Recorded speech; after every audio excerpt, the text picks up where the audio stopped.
mon nom est Mélissa, je suis libraire jeunesse pour la librairie Monet et aujourd'hui je vais vous présenter les incontournables de la BD fiction intermédiaire. J'ai quelques livres à vous présenter. Donc le premier c'est Le Voyage de Pistil, donc BD italienne, qui est vraiment superbe. Je vais pouvoir vous montrer quelques images parce que ça vaut vraiment la peine. Donc c'est une BD aux couleurs toutes douces, avec des personnages qui sont un peu géométriques et un peu lunaires en même temps. Donc, Pistil, c'est le personnage qui est juste ici, en bleu, qui ressemble à la fois à une sorte de sanglier et d'une lune en même temps. Il est habitué de vivre dans sa forêt et il n'a jamais vraiment rencontré ni le monde extérieur, ni les environs extérieurs, jusqu'au jour où, en fait, il se retrouve les quatre pattes dans l'eau. Donc ça, c'est pas normal. D'habitude, disons que le terrain est pas aussi mouillé, donc qu'est-ce qui se passe? Et oh, il y a quelque chose qui va le heurter, et ce quelque chose, c'est un poisson avec des écailles dorées qui s'appelle Croissant. Et lui, ce qu'il nous dit, c'est il sent au fond de lui qu'il doit rejoindre l'océan, c'est inscrit en lui, ça fait partie de sa quête, et il va demander tout bonnement à Pistil de le suivre jusque là-bas. Fait que c'est vraiment une quête initiatique de deux personnages qui se connaissaient pas au début, deux espèces qui sont quand même assez différentes. Et à travers leur périple, on va rencontrer toutes sortes d'animaux. Le plan couleur change à chaque fois. D'ailleurs, donc si je vous donne un exemple, au début, on est vraiment dans les violets et les bleus, mais à chaque fois qu'on va transiter vers un autre personnage, les couleurs se mettent à changer. Donc c'est quand même assez intelligent. On va rencontrer un castor, on va rencontrer un renard, il va y avoir toutes sortes d'animaux et toutes sortes de contextes également. Donc on va voir aussi le rapport qu'on a avec la nature, notamment quand ils vont aller dans un endroit qui est totalement déforesté, il n'y a plus rien, et d'ailleurs Pistil le dit lui-même, c'est mon Dieu, il fait chaud par ici, il n'y a pas de point d'ombre. Il va y avoir aussi l'aspect loi naturelle, donc on a Pistil et Croissant vont parler avec des lézards qui, eux, sont très contents que la forêt soit abattue. Par contre, ça les rend très vulnérables et il y en a un qui va se faire croquer par une chouette. Pas de détails scabreux dedans, pas du tout. Mais ce que ça dit en même temps, c'est qu'il y a une hiérarchie dans le règne animal et ce sont des lois auxquelles on doit faire face quand on est dedans. Fait que c'est vraiment une belle histoire sur la solidarité, l'affection. Nos deux personnages, à la fin, ils s'apprécient tellement qu'ils se font même des câlins. C'est vraiment, vraiment mignon. Et en même temps, très porté sur l'espoir parce qu'à la fin, ils vont rencontrer un être humain, un petit garçon, qui va pêcher accidentellement Croissant. Et plutôt que de lui faire quoi que ce soit, va tout simplement le remettre à l'eau parce qu'il voit que Pistil l'attend. Donc, vous êtes amis, bon ben, je relâche le poisson. Ce qui est beau dans cette scène-là, c'est que les humains, étant multifacettes, c'est pas tout le monde qui a pas de scrupules envers ce qui se passe. Donc, il y en a qui sont au contraire des amis de la nature et c'est bon de le rappeler. Et en même temps, notre avenir, elle est dans la main de la jeunesse. Donc, c'est cette circonstance. Donc, c'est vraiment très beau. Je vous invite à aller voir ça. C'est vraiment graphiquement superbe et c'est tout doux. Donc, même le deuxième cycle peut tout à fait s'érisquer sans problème. Le deuxième, c'est Elliot au collège. Donc, on voit une grosse BD. Et comme on le voit, Elliot, disons qu'il est un peu anxieux. Un peu pas mal, en fait. Ce qui est amusant, et j'en vois de plus en plus dans l'univers de la BD, on utilise des personnages concrets pour illustrer quelque chose d'abstrait. Donc, on a l'espèce de... Mon Dieu, qu'est-ce que c'est? On dirait une truffe avec des pattes. Qui est supposée représenter... C'est l'incarnation de l'anxiété, des pensées intrusives, de toutes les angoisses existentielles d'Elliot. Et disons que c'est un personnage très, très bavard. Il y en a des choses à dire, ce personnage-là. Et pourtant, c'est tout à fait relayable. Moindrement, on a vécu des épisodes anxieux et bon, on en vit tous des épisodes anxieux. Donc, on peut tous se retrouver un petit peu là-dedans dans un exposé oral, les premiers amis, l'adaptation au collège. On comprend qu'Elliot, il a changé d'école. Il est dans une école un petit peu pour un peu plus vieux. Donc, je vais vous montrer un peu les images. Étonnamment, moi, ce que j'ai trouvé vraiment chouette, c'est qu'on va aussi briser quelques-uns des stéréotypes qu'on a d'habitude de voir, notamment avec le personnage ici. Mon Dieu, c'est quoi son petit nom à elle? Je l'ai juste ici. Aya. Oui, donc Aya qui est... attendez, je vais vous la montrer, elle est juste là. Aya, c'est celle qui est en survêtement rouge. Donc elle, c'est une sportive, une fille qui a une bonne tête sur les épaules, elle n'a pas peur de prendre sa place. Vraiment un beau personnage, on se rend compte qu'en fait, elle vient d'un milieu qui n'est pas toujours facile. Il y a un peu de parentification ici. On a également personnages, on se rend compte qu'il y en a vraiment pour tous les goûts. Puis tous les personnages qui sont moindrement impliqués sont quand même un peu plus complexes, qui peuvent en avoir l'air a priori. Donc, on peut leur mettre des étiquettes au début et finalement, on se rend compte que ouais, c'est peut-être pas si simple que ça. Comme par exemple celui qui est un peu bad boy. Ben, il est aussi enfant tout seul, il est à la maison, son père est toujours parti. Fait que c'est bien, on a des belles représentations au niveau des personnages et on va se rendre compte qu'en fait, Elliot, c'est pas du tout le seul anxieux. On a un reveal à la fin, un final à la fin, on a un personnage qui a aussi un petit monstre un peu anxieux près de lui.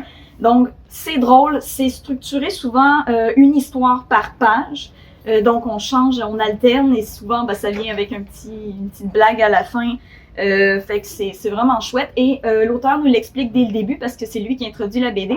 Il va avoir une autre BD dans un format un peu différent qui va être modulé avec son lectorat. Donc, il va ressembler davantage à un roman graphique qu'à une BD pour accommoder les plus vieux. Ça peut être intéressant aussi, c'est assez rare que les médiums changent.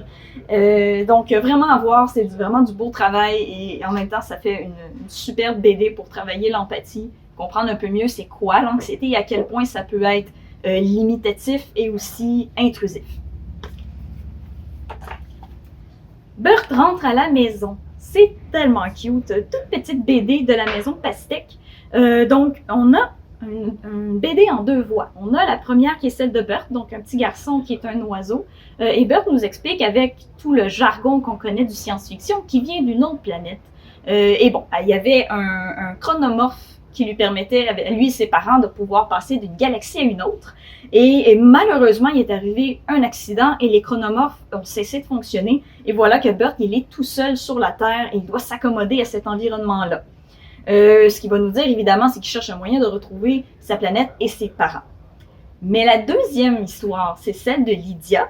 Lydia, c'est sa maman d'accueil. Donc, elle vit avec Burt dans un immeuble près d'une montagne. On voit juste ici.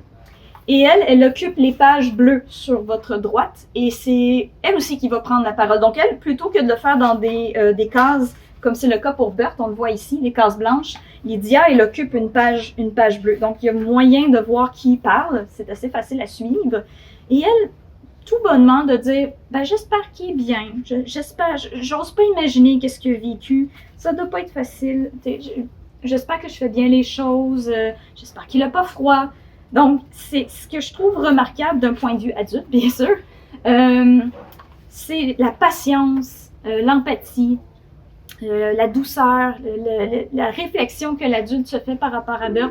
Elle comprend tout à fait qu'il y a une phase où il doit s'adapter parce que dans le fond, on ne sait pas dans l'histoire. Est-ce que c'est vrai toute cette chose, je viens d'une autre planète? Ça se peut que non. Ça se peut que ça soit une histoire que Burt s'invente pour expliquer pourquoi il est tout seul aujourd'hui.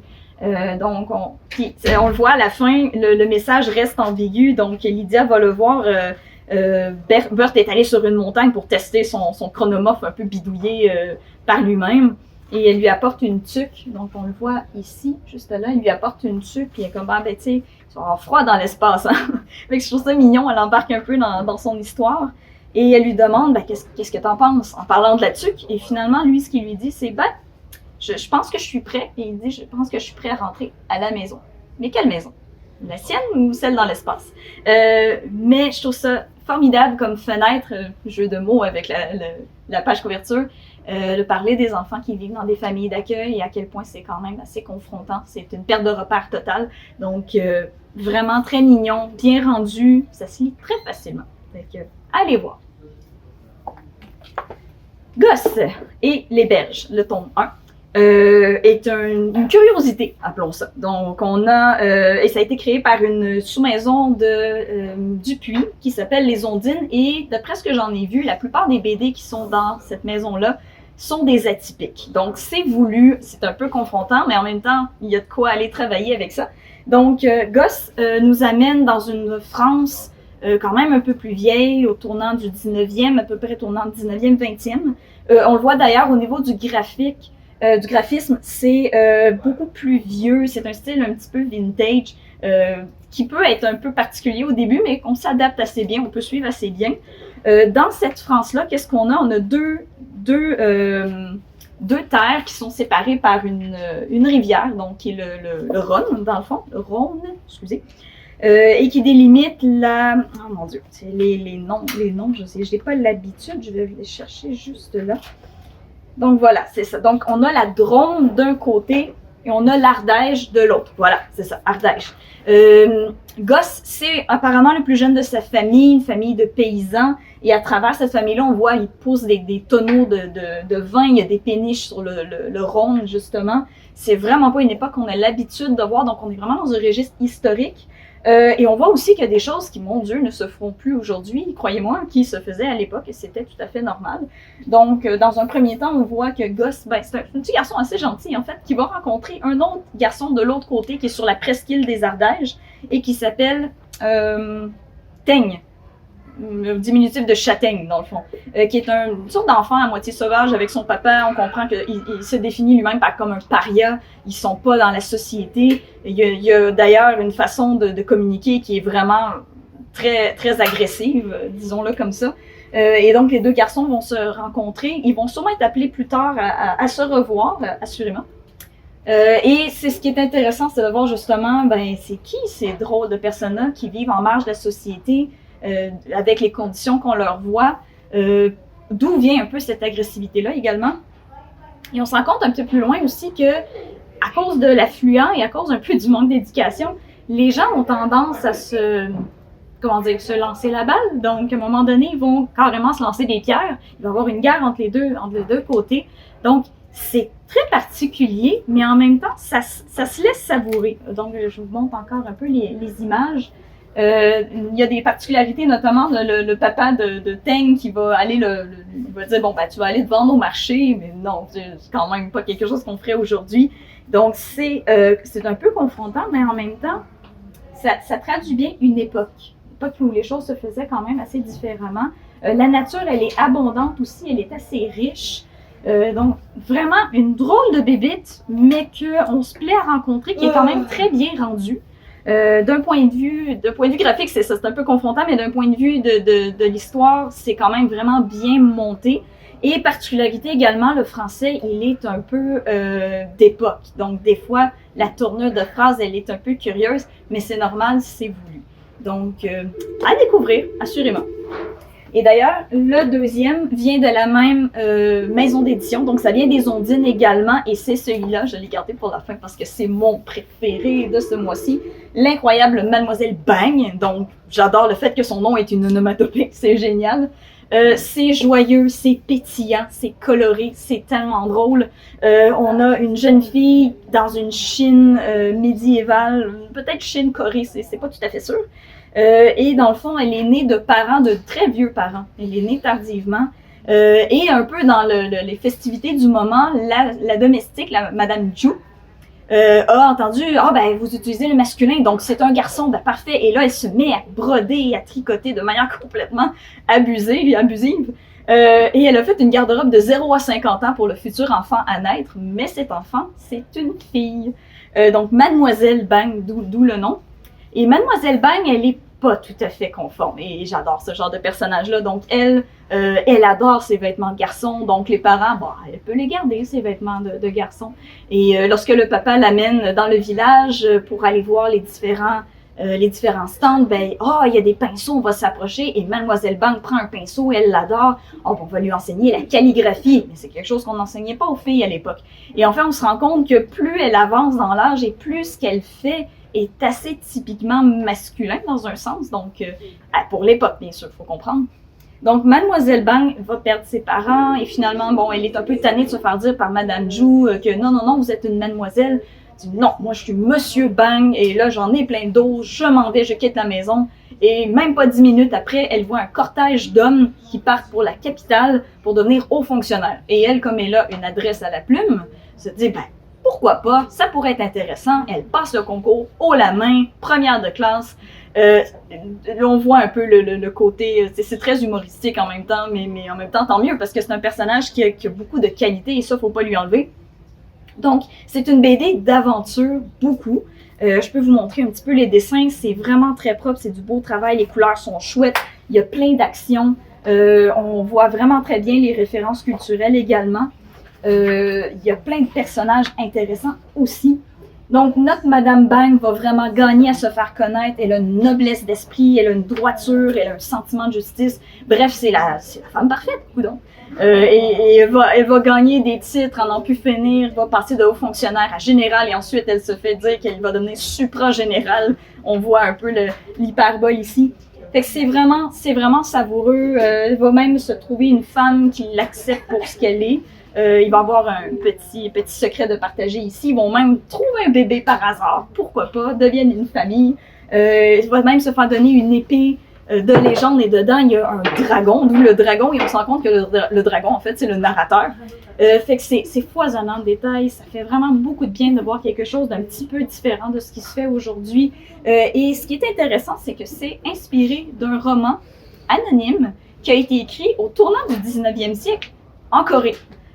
Si c'est le cas, honnêtement, cette personne-là, elle était avant-gardiste parce que c'est vraiment pas quelque chose, c'est quelque chose de résolument moderne, qui a tout à fait sa place dans notre société actuellement. Mais imaginez, il y a 100 ans en Corée, qui est encore un pays très clivé au niveau du genre.